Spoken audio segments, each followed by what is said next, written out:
Hello everyone, welcome back to BTech Ninja. We are back again with a new tutorial. Our today's topic is Salesforce Apex Triggers, and in this tutorial we will talk about what are Apex Triggers, how many types of Apex Triggers are available for the use, and what are the use cases or situations in which we should be using Salesforce Apex Triggers, and what are the situations in which we should not be using Apex Triggers. So stay tuned till the very end to understand everything about the Salesforce Apex Triggers.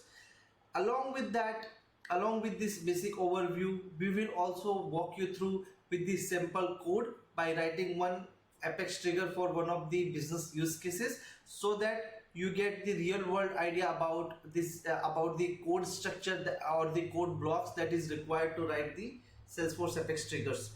Along with that, along with the practical code demo and the basic overview, we will also be having like discussion about the standard procedures or the best practices that that a Salesforce developer should follow to write the Apex Triggers.